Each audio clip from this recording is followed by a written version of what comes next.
Hey guys, this is Stan Prokopenko. Welcome to another episode of Proko. In this episode, I will show you step by step how I draw an eye. I recommend you watch my previous video in which I cover the structure of each individual part of the eye. So, every drawing starts with a lay-in. This phase is usually linear and is focused on proportions and shape design.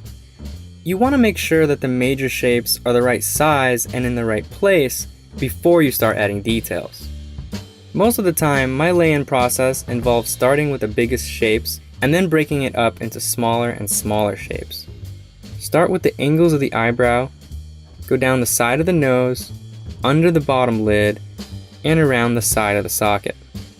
I like to group the lids, sclera, and iris into one shape at first. I feel that it's easier to get this shape accurately placed inside the socket instead of drawing all the pieces individually. I make sure to observe all the angles of the plane changes. Then I can break down this group into smaller pieces. When you're drawing the lids, make sure you include the bottom plane of the top lid and the top plane of the bottom lid. This will show the thickness of the lids.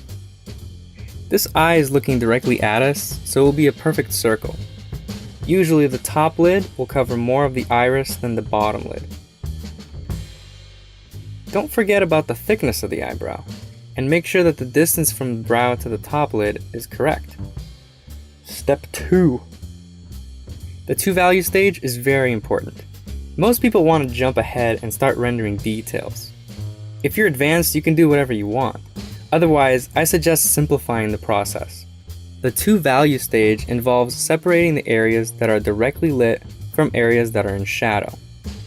To clarify, halftones are considered part of the lights, and reflected light is considered part of the shadow.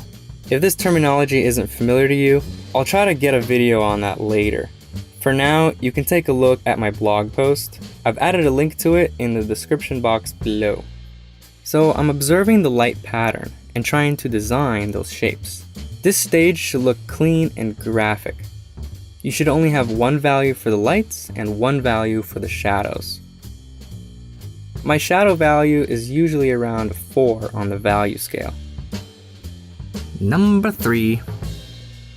Now I'll put in the darkest areas of the drawing. I do this to establish my value range, meaning I have the darkest and lightest values in my drawing. You'll typically find the dark accents in core shadows, deep creases like on the top lid, and areas that have a darker local value, like the hair of the eyebrow.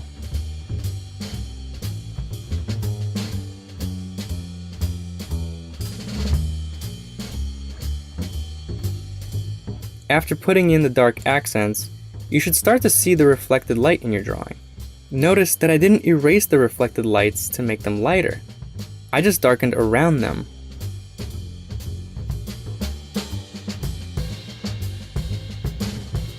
Step 4. At this point, I switch to the lit areas of the drawing and I focus on the gradations and plane changes to make the forms read a little bit more three-dimensionally.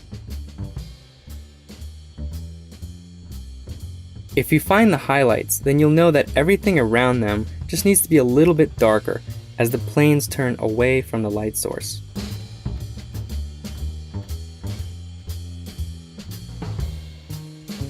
And step 5. Finally, I'll go through the whole drawing one more time and clean up anything that I think can make the forms read better. I'll sharpen some edges, clean up shapes, and maybe add some more details. So for example, I want to sharpen this cast shadow from the top lid and make sure that its shape wraps around the eyeball.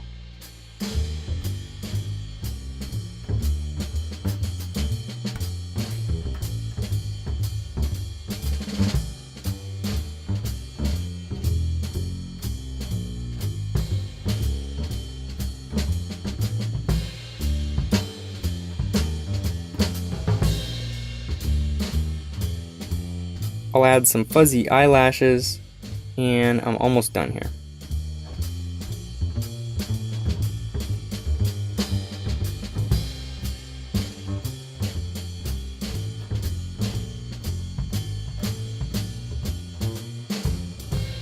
Okay, I'll call this one finished. I'll be giving away this drawing and the drawing I did in the previous video. If you want a chance to win, just find my Facebook page and reshare the post to this video or the first eye video, or both. I'll pick the winner on September 28th. Hey, by the way, if you want me to use your photo in one of these videos and you haven't sent one in yet, you still have time. I still have to do tutorials on the nose, lips, ears, and hair. So keep those photos coming.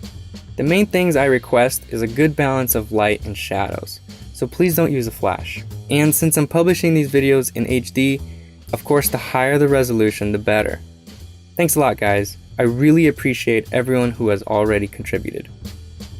Hey, if you like this video, your friends might too. Please help me out and share this video on your favorite social network. And don't forget to subscribe to the newsletter on proco.com.